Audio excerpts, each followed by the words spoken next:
Hi, my name is Jordana Guillén. I'm studying medicine at Catholic University. My subject is medical English, and the topic I'm going to talk about is neonatal abstinence syndrome.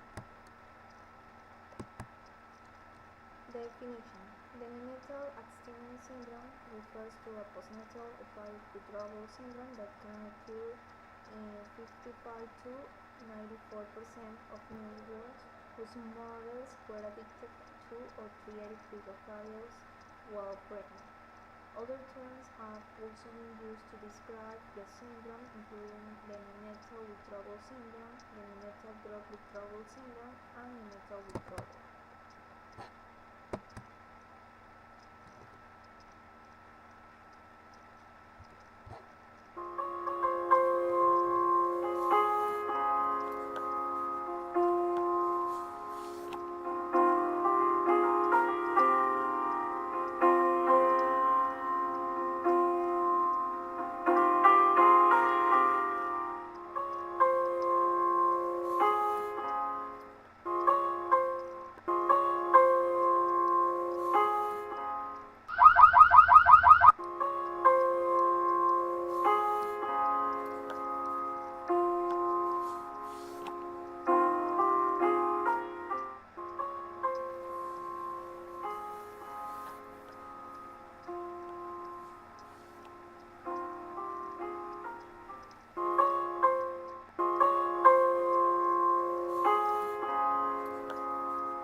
Applications in medicine. The neonatal abstinence syndrome was first described in the literature in the 1970s by Dr. Neonatal.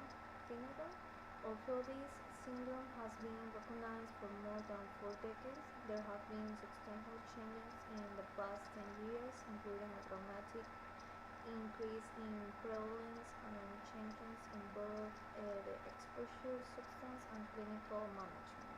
There has also been a considerable amount of research on the neonatal abstinence syndrome, and effective management strategies have been developed. However, gaps still exist, including a lack of clarity and consistency in how the syndrome is defined, measured, and managed. In addition, much of the research has focused on the infant in isolation from the mother, and many hospitals lack protocols to guide through.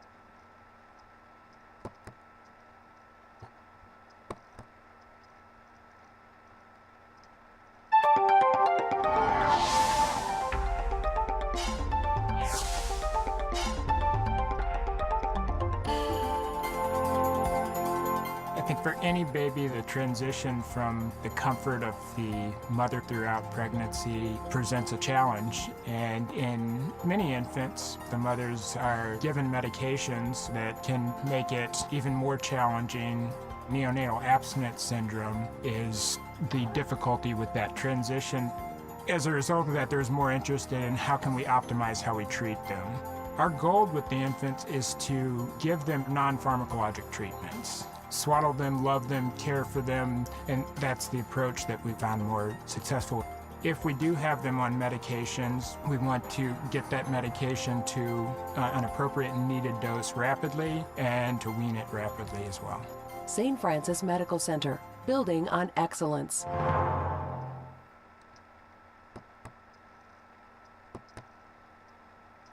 Breast implants. Breast infants with the neonatal abstinence syndrome are at increased risk for admission to the neonatal intensive care unit, birth complications, the need for pharmacologic treatment, and a prolonged hospital stay. Outcomes that separate the mother and her infant at a critical time for infant development and bonding. Many organizations don't have screening protocols in place, and training materials are often lacking. Cons: the mother's participation in the care of her affected infant has the potential to benefit for mother and infant with improvement in the manifestations of the syndrome and enhanced bonding and parenting. A comprehensive psychosocial assessment of the family is needed to ensure adequate support and safety of the newborn.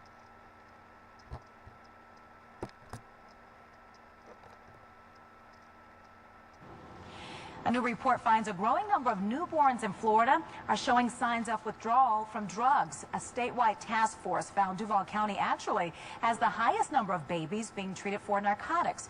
Doctors say their mothers are taking prescription painkillers like oxycodone during pregnancy. So some patients may think, I'm just on a small dose and it's only been a week or two. These babies can still be exposed to the effects. And oftentimes taxpayers are on the hook for the massive cost of treating the babies because the parents are on Medicaid.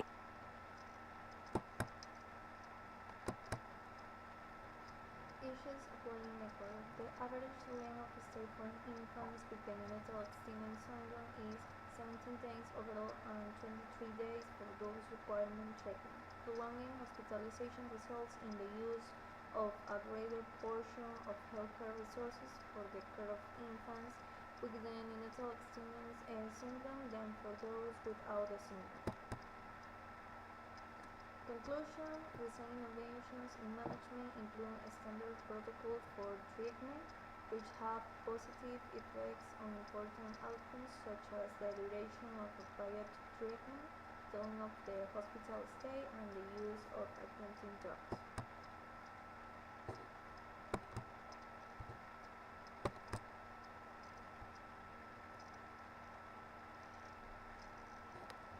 A local hospital is taking charge of a growing problem. We told you yesterday about neonatal abstinence syndrome, or NAS. It's a hardship for babies whose mothers drank too heavily or took illegal and prescription drugs while pregnant. Marcia Bonhart is digging deeper to get information about the syndrome.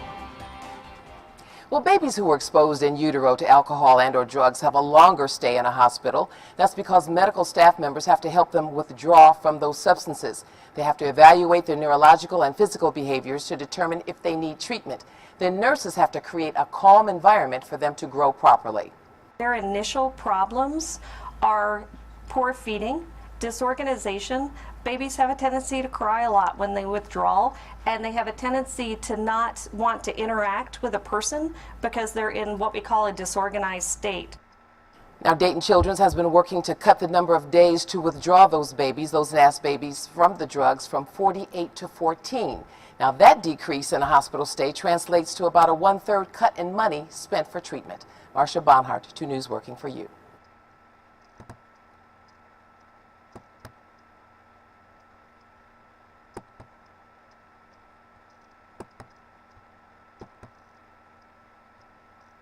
Thanks for your attention.